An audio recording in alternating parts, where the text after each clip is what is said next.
I saw this at that screening like 6 months ago.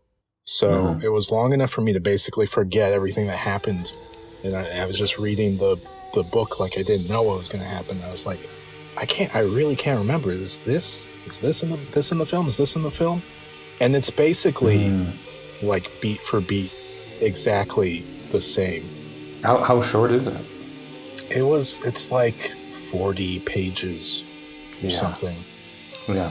But the version that I found that's translated into English, it has basically that same length of like notes and annotations explaining the different sort of myths, the pagan beliefs and the rituals and all this stuff in the story. So it's really, really interesting. It's kind of like half a sort of ethnography of the people as well as this really beautiful kind of fantasy story. Wow. Fascinating.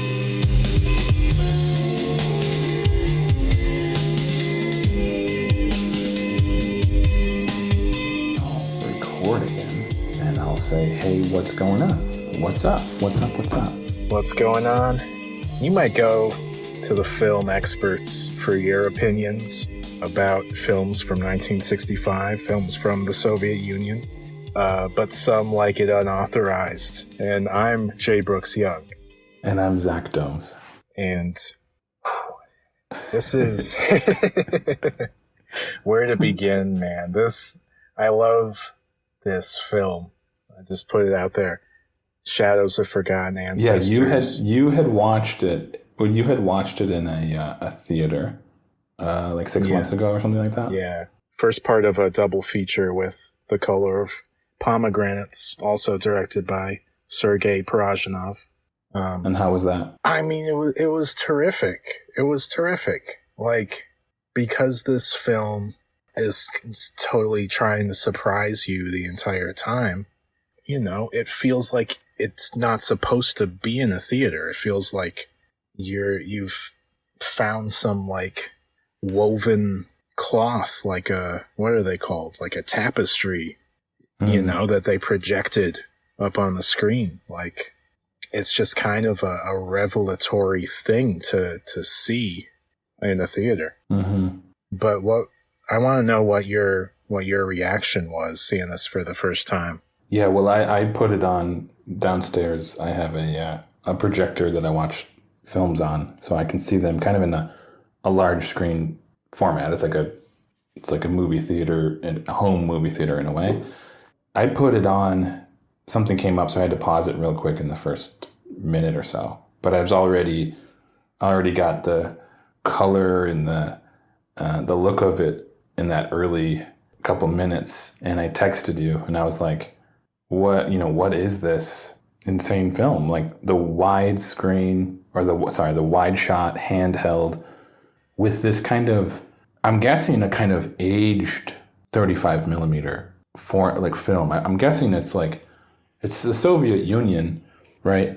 And I know it's like shot in Ukraine and all that stuff, but it's still like Soviet land or like influence. And so this film looked like it was aged and has this weird color. Sometimes it's vibrant and really interesting. Sometimes it does get a little bit like green and strange, but it always looks like psychedelic, and the whole film is that way. So yeah, the film works for what the entire vibe of the movie is. Yeah.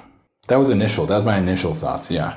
Yeah. I don't remember in the theater, like, how the color came across to me. Watching it this time, it did look aged. It did look like, it's their like proprietary color film or whatever, They didn't have the exact same thing as like a Technicolor. So that adds to this sort of like otherworldly quality. Yeah, it makes everything feel dreamlike and a little unreal in the way Technicolor does, but even more so. And it, like I said, it works really well for the whole vibe of the film. And then, I mean, one of my favorite cinematographers for sure is Emmanuel Lubezki, Chivo. And I know that he's drawing inspiration from this cinematographer, as many of the other guys who do a similar thing. Definitely. What's that film that's Beyond the Silver Globe? Is that something like that? Beyond the Silver Globe is, and that's not right, but it's a film, and it is widescreen, handheld mostly. I think it was like the 70s or 80s that it was shot, and a good portion of the film was lost towards the end of the movie. So when you watch it, there's a portion that's just like a recording of what was lost. You don't get the same experience that you would if you had seen the full film, but it's experimental in this way, and cinema, the cinematography of it really reminded me of this one. And I tried to research any films that had done this sort of thing before this. It seems like one of the very first films that do this kind of style, and it was so well done. The moments where it's like panning across sort of a scene and then it lifts into the sky. I mean, these really stunning shots. Yeah. He, Parajanov definitely cites Andrei Tarkovsky and Ivan's Childhood, which I think that opens with the camera like gliding through the trees or something, doesn't it? Something crazy. There are a lot of good panning shots in that. And he also takes inspiration in how he sort of incorporates like these sort of fantastical or dreamlike elements. And, the editing kind of blurs the lines between those things. But I also think of Mikhail Kalatsatov's The Cranes Are Flying, which is just insane kind of out of this world cinematography. And he's got those ultra wide lenses, and that panning shot that he does across like a crowd of people. I think about that because I feel like you see that in this film. You see that in a lot of these sort of Soviet New Wave type films. You hadn't watched I Am Cuba yet, right? You still got that? No, but I do know that they employ that handheld widescreen, black and white. And the like putting the camera like on wires and like sending it gliding like down a street or gliding through trees, kind of like he does in this film. And there's like, I love it. It's so fun when they do like a shot like that and the camera's like overhead, and then when it comes towards the ground, someone picks up the camera and they like rush to get a close up of the character, and you just like, whoa. I didn't know that we were going to be like moving this quickly, Yeah, I mean, then there was that shot where it's moving through the woods of a kind of like a soldiers marching on horses or something like this, and it's like panning through the trees so fast, it's like you're watching the film rate, just like flicker past you. It's what was that like in a theater to see that? Do you know what part I'm talking about? Gosh. There's a lot. Yeah. There's a lot that comes at you in this film. There's that. Yeah. And it's so hard. Sometimes it is really so hard to tell what's going on. But the way the camera was moving, it would be like it would rush through trees and it would stop for like a second on something. Sometimes it'd be a person's face or you couldn't even really see through the trees, and then it would rush again. And it did this thing where for 3 seconds, it would rush through the trees, then it would pause, then it would rush through the trees, and then pause. And I've barely seen anything like that at all. Yeah, it's crazy. It's hard to pinpoint kind of who was first or, whatever. I think like Tarkovsky comes out with Andrei Rublev the year after this, right? So I'm not exactly sure when he was filming that, if he would have seen this before. I think there's a lot of shared DNA in between this and Andrei Rublev. And then, like, I don't know if Parajanov saw the Gospel of St. Matthew before this. I know later on he talked about Pasolini and really, really loving his films. But it would be crazy if he hadn't seen that film, because I feel like they share that, like, this sort of realism where it feels like it's a historical, like, reenactment. It's like a period piece, but it's almost shot like a documentary or something, where you've got the handheld and like the camera crew isn't in control of like what's happening around them. They're just like trying to capture it, as fast and as loose as they have to. Yeah. Right. That's great. Actually, the film I'm thinking of it's just called On the Silver Globe. That was what I was thinking of. And it's by the guy, I think his name's Andrzej Zulawski, Polish director who did this film Possession. That's him. Okay. The guy I was thinking of, yeah. Well, terrific. Yeah, just the cinematography is so similar. The kind of strange world and psychedelic, surreal quality of it, similar. And I guess, that area was really fond of that kind of filmmaking, apparently. Yeah. I don't know. It brings together such different impulses, I think. This feeling of something being made in this sort of almost amateurish way with the handheld and all this stuff. But it has to be designed so meticulously that it tricks you, I think we talk about Tarkovsky's films, like how you are never sure like what he's sort of orchestrating and what he's like just capturing out of the blue, it feels like he's controlling like the wind sometimes, the way that his movies are put together and they feel kind of magical. Yeah, I was also thinking of the film Come and See, which I know you haven't seen yet, but there's especially a part in it with children, and it's kind of a misty scene in the forest where that, this movie starts that way too. Very similar kind of vibes there, like some sort of like children playing in the forest. Like, how else are you going to shoot that than like a handheld documentary style way? Yeah.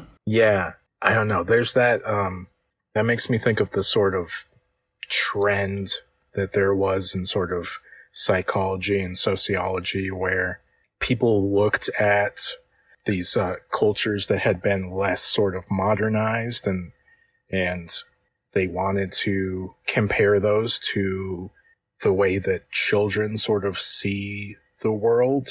That there is sort of a mysticism and animism, like feels like something that is inherent to children sometimes, and that these cultures that have sort of persisted for a much longer time than the contemporary sort of modern cultures, that these are like closer to something kind of like pre-human or more childlike or something. And there's like, I think there's kind of some issues with making broad generalizations like that, but there's like a symmetry there, I guess, that you can tap into, especially when you are telling a story like this that's about an entire life, and that you get to, see through his eyes as a child the sort of wonder of the world and how scary and beautiful it is, and how, jubilant it feels to like be naked in a river, running through a field of flowers. That connects to this folklore and these sort of pagan beliefs as well. And you can tell kind of this fantasy story that sort of doesn't leave that kind of realm of childhood almost. Yeah. Is the, thinking of the paganism element there, is the refrain, like the kind of constant refrain of praise Jesus, our Lord and Savior, is there a slight, or maybe even less, maybe more than slight, mocking or criticizing of Christianity in that. Yeah. I think, Yeah. I think that comes across. I think you're right there because, this was a region that was sort of less Christianized and later like less, Russified or Russiafied. So the rituals and beliefs that they had were still very much in place, like in the time that this film is depicting. So it's like they incorporated the Christianity, but yeah, there'd probably be a spectrum of feelings about that in this community.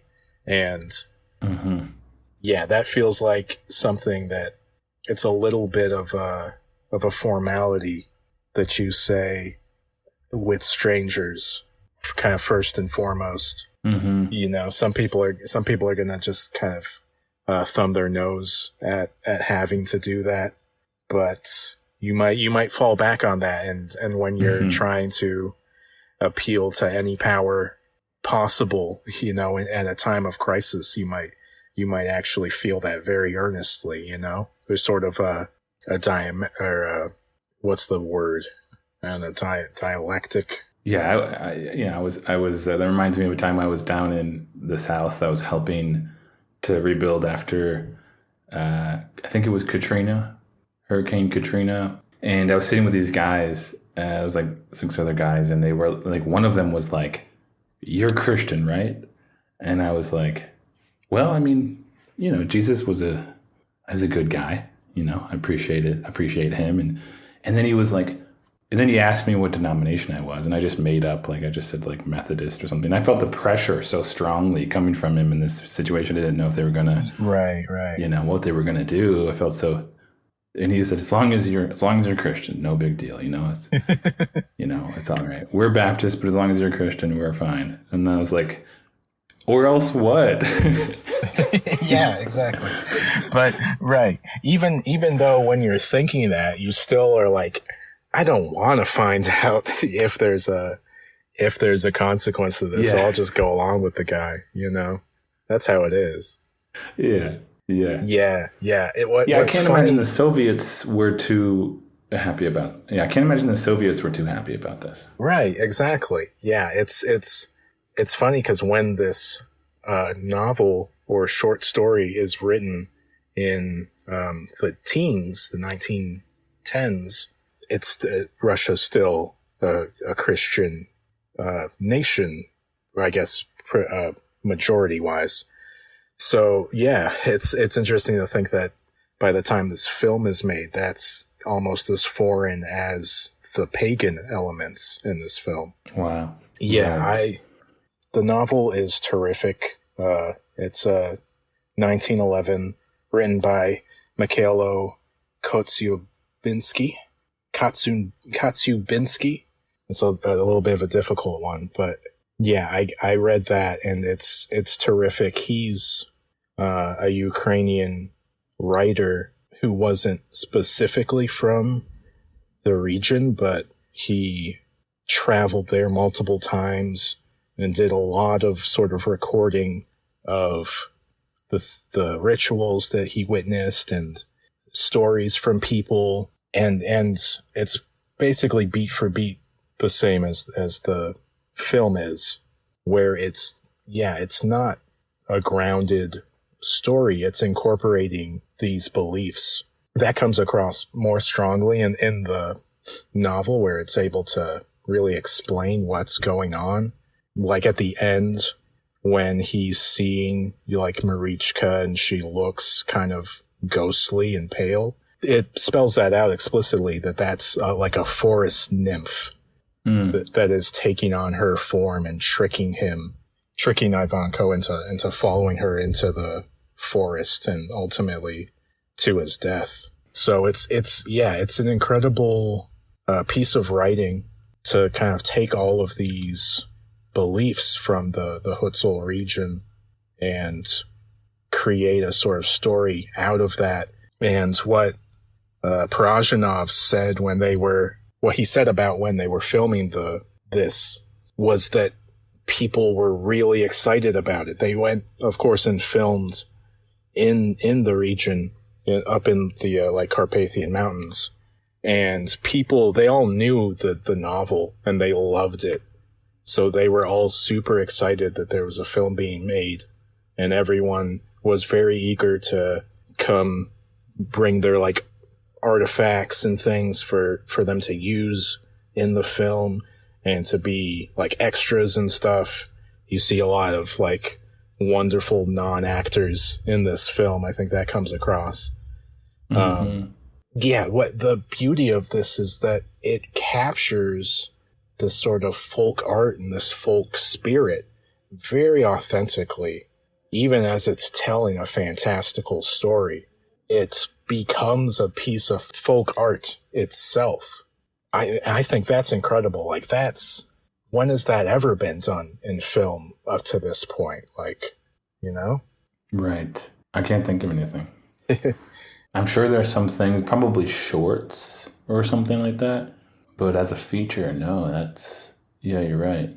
Yeah. It feels beyond sort of neorealist because it's not explicitly trying to be sort of documentary. It's trying to capture the beliefs, the spirit, and doing justice to that, I think. Yeah, I reached out to my friend Christina, who's Ukrainian, and loves this film. She told me her father is actually Hutzel himself. And the feeling with a lot of Ukrainians is that this is a beautiful film for capturing this region because it is been sort of preserved more than the rest of Ukraine in a lot of aspects, because there's been so much like Russian occupation over the years and Russification, where like customs and the culture gets erased over time, and that also happened in this region too. It wasn't immune to that, especially after the Soviet Revolution, after the novel had been published, like a decade after. They brought collective farming to the region and really sort of disrupted a lot of their practices. Yeah, it wasn't the same, I think, after that. But there's still an essence there, and it's incredible not just to preserve that, but to make you feel that. You know, that's incredible that you can kind of feel like you're transported there. Sorry, I'm like, I love it. It's great, man. I love it. Yeah. Yeah, it's like I one film that comes to my mind, but this isn't necessarily exactly this, but that film Earth by that's Dovzhenko. Dovzhenko. Yeah. That's the Ukrainian master right there. He was one of the teachers at the like film university that Parajanov went to in Moscow. Wow. Yeah. And the like film studio is named after Dovzhenko. The one in Ukraine that Parajanov basically spent the first part of his career working at. So yeah, he looms large, and yeah, that's a great pull because that film feels really rooted in like a specific community. I see. I get it now. Yeah. We watched, what was the other film that he did that we watched? You may have mentioned it already. Dovzhenko? I don't know. The Chronicle of Flaming was Years. That, yeah. Or was that his wife? His wife did that. He worked on it or something? Yeah. Yeah, because I forget the exact timeline, but he passed sometime in the 50s, right? And I think that's one of the ones that he wrote that his wife directed. Yeah. Fascinating. There's something about these films that remind me of something that Andre Bazin. Yeah, Bazin. Yeah, he said something like he imagined what film would look like to the people who started to create film in the very early days, like the people who invented film, meaning like these like scientists or inventors who hadn't even seen the fruition of their work yet. They were still trying to figure it out. He imagined what would film look like to them. It must have been raw. I mean, it must have been like the most lifelike imaginative thing you can think of. You know, like they probably wanted what they were creating to mimic reality. And I feel like with these guys, Dovzhenko and this film, I feel like they are doing it in a way that other people at the time just were not keyed into. And I feel like they had this real spirit of like, what can we do to really make the audience, the person watching, feel like they're there? And even watching it, 60 years later or however long it's been, you feel like, they were really trying to transport you. Is what they were trying to do. They were trying to transport you. That was like that feels like the main goal of this film. It's those super early films where it's just like two people kissing or like someone eating a sandwich or like it was novel just to see that something real happening up on the screen, and it feels as novel to see just these people sort of existing authentically. I think Bazin would have said that here they were creating this thing that they thought was going to mimic reality or mimic the visual perception. And then it does in some way, but it may not have worked the way they wanted it to. It was glitchy. The frame rate was strange. So then they had to keep working on it. And it seems like that's what we've been doing ever since. So you have these guys working on the first creation of film, and they probably have this idea like that they'll be able to capture it precisely. But then once it's first made, it doesn't do that. It doesn't mimic reality in any way. Not until you adjust the frame rate, and then you eventually give it color, and then you eventually increase the resolution and all that stuff. And Bazin said something like, the goal of film really is to keep making it better, to keep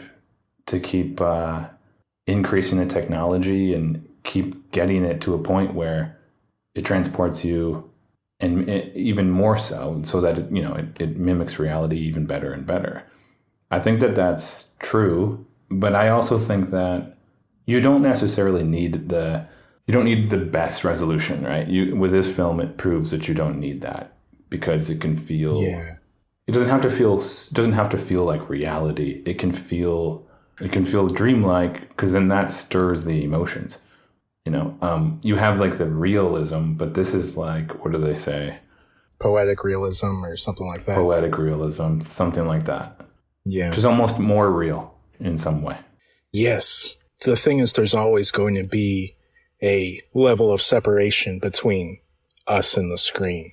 And right, even 24 frames feels different than how we experience real life, even if it's as high of a resolution as to be indistinguishable, the frame rate's still going to make that weird among, even among other things. But yeah, it's still taking that fidelity and verisimilitude.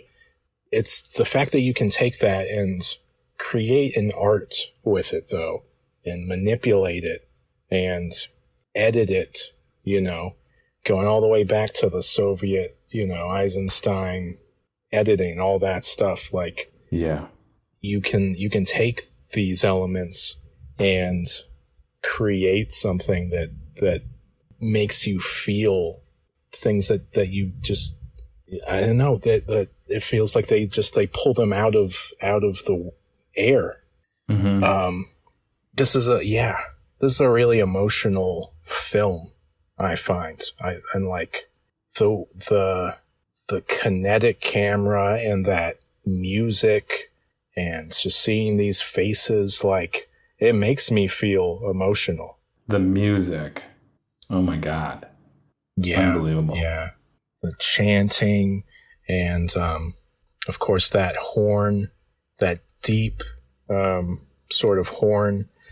What's it called? A trembita is what it's called. It's like a super long, hollowed out, tree trunk. And you hear it, at the beginning when his brother dies, and then you hear it for when his father gets killed. It's this like ceremonial horn that often announces a death, announces like a funeral or something, and it's primal. Like that sound does something to you, you know? Yeah, imagine like living in that area or visiting it, and it's like this very mountainous terrain, and you probably like, I'm guessing it was used, to announce things from the top of these mountains, like through the valleys, and someone would hear a certain sound. Maybe they had a few different tones or sounds they could make with it that meant different things. I'm pulling that out of thin air, but that would be wild to hear that echoing through those valleys. Such a haunting sound. Yes. I mean, you can't make this up, Maybe if you're like James Cameron, you can kind of pull from a bunch of different cultures and make something that pretends to be a traditional human, culture and art, like he does in Avatar. But yeah, like this, they identified making this film that like you need the music from the region. You need the people. You need to see those textiles that they weave themselves. You need to see those in color.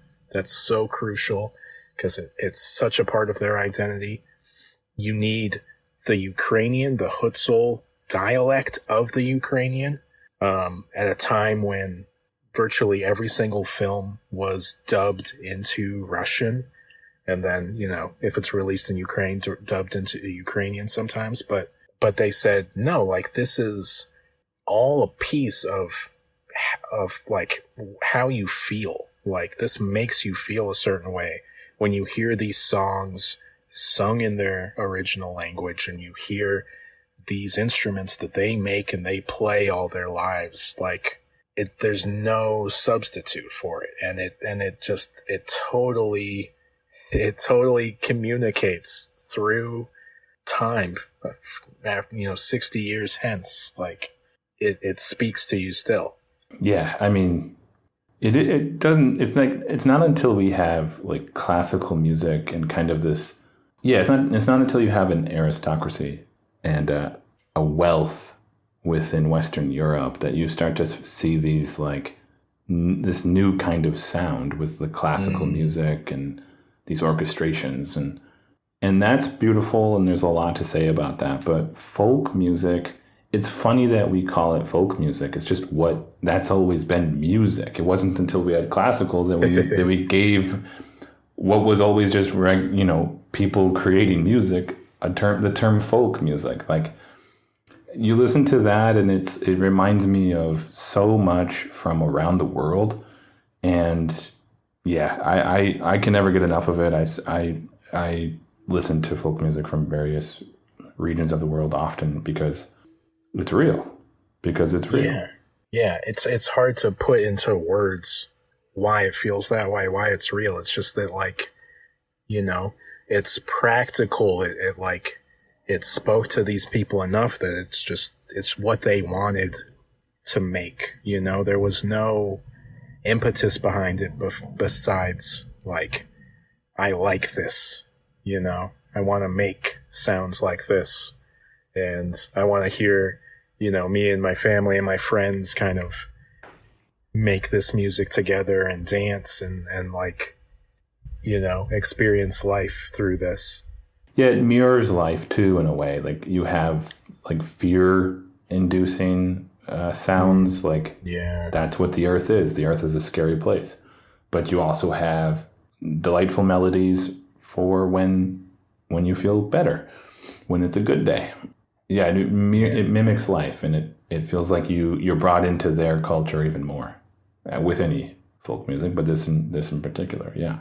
Yeah, and that goes with the beliefs and the sort of the sayings, the sort of wisdom that gets shared between people. Like there's a practicality to it, even when it's a story of like the mountains talking to the meadow or something. Like there's a feeling, a practicality behind the message of the story. It would seem like there's a reason that people want to share it, why it sort of persists over generations.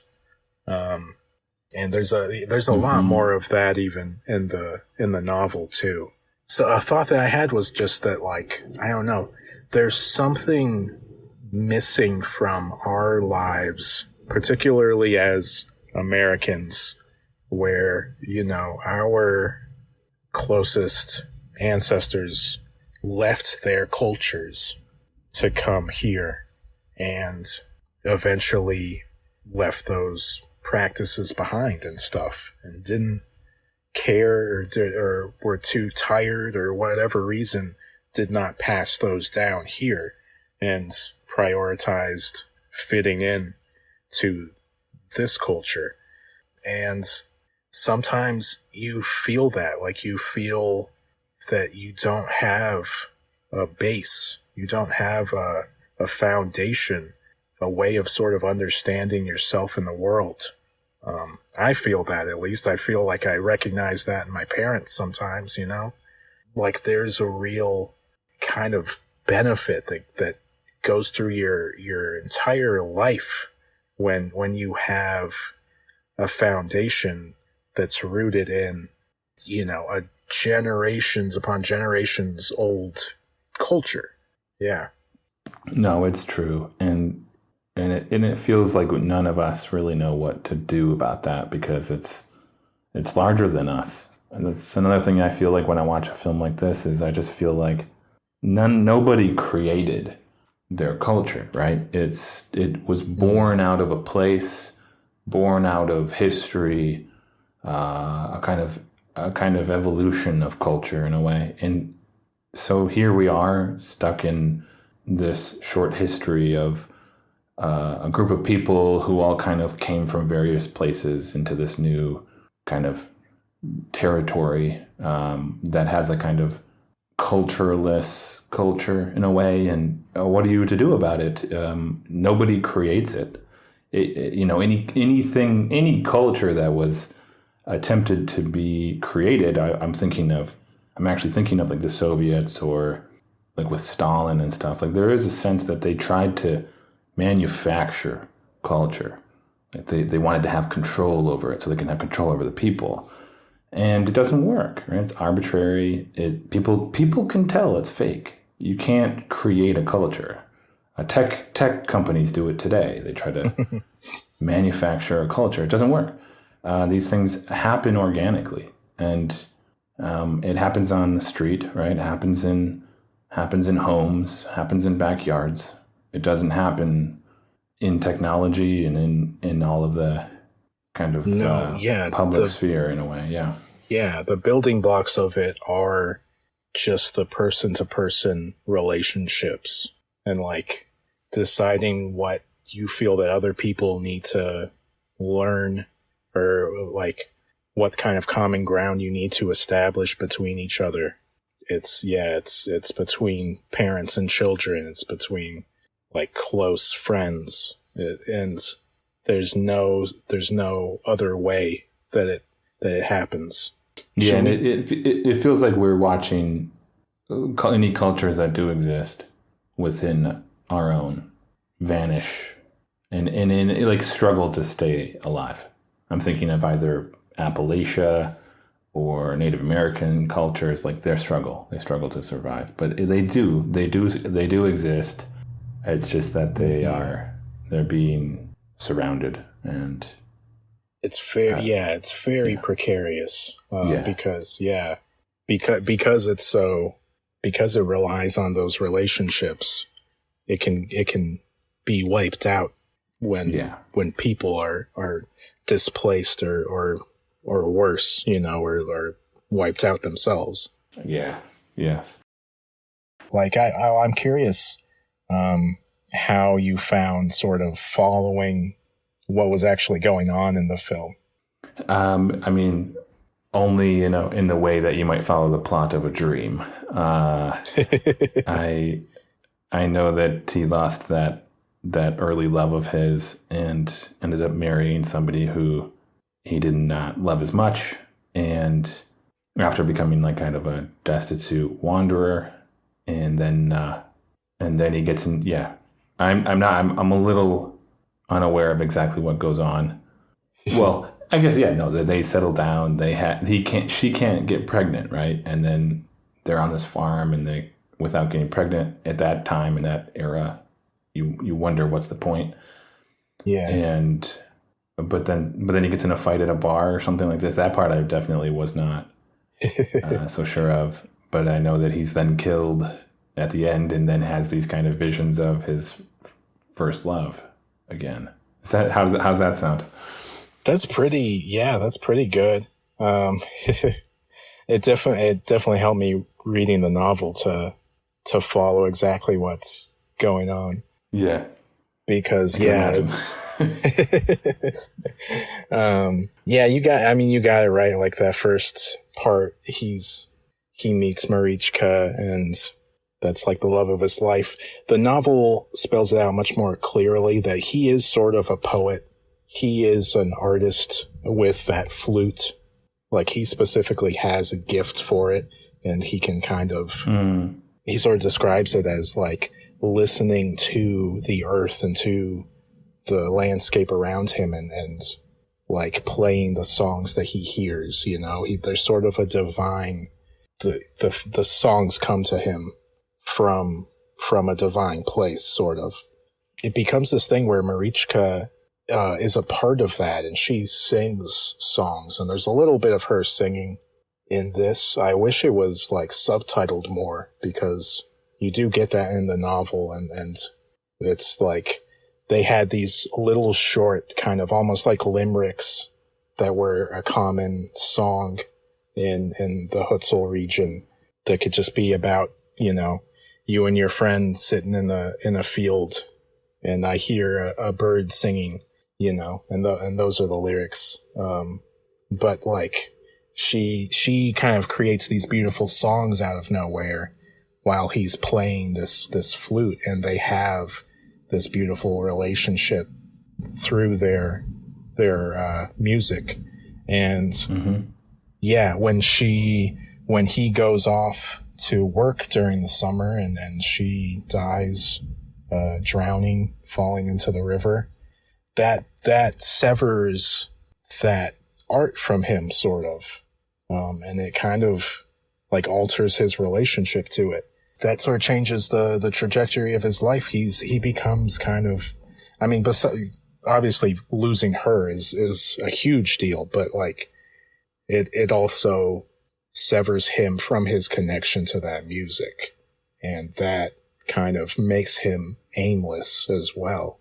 You come to realize that him coming back to the village and settling down with this woman is kind of a death. It's like an act of giving up his sort of bohemian kind of draw towards the music and the art, and just going off to be a plain old farmer at that point. Mm-hmm. He's kind of becomes like a weak-willed guy, and when she goes off naked to do this like spell to try to bolster her fertility, that guy comes and sees her, and he's a sorcerer.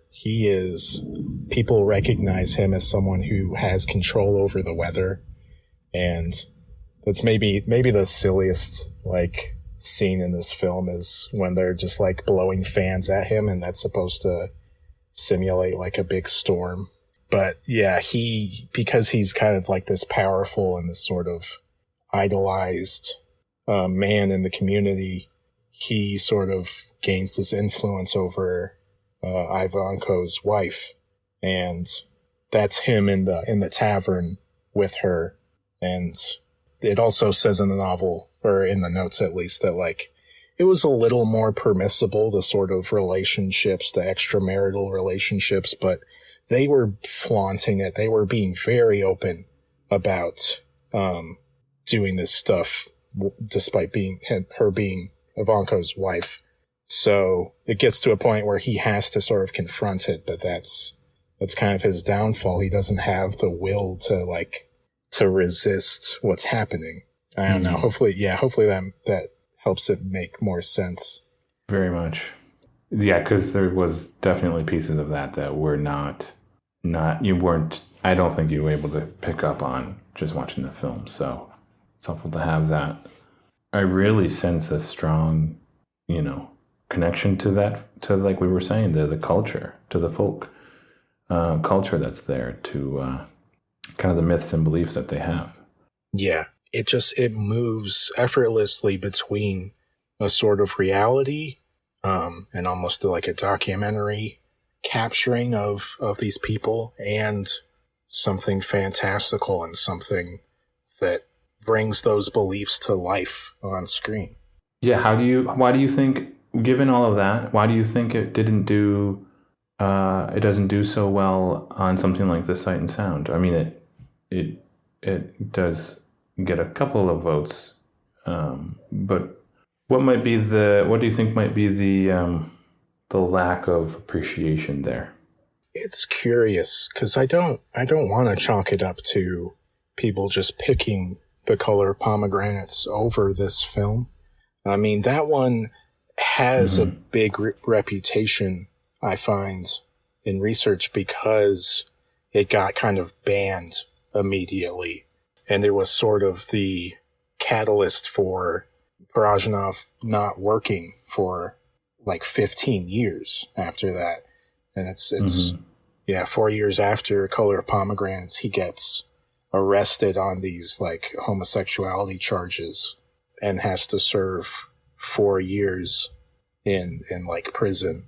And the like film, the film community, this was in the 70s, like they all rallied around and wrote these like letters begging for his release. It was like Scorsese and De Niro and Marcello Mastroianni and like people from throughout the international film community. He only gets out a year early, and even after that, it's many, many years before things are starting to loosen in the Soviet Union, and he gets to make a couple more films in the like late 80s before he dies.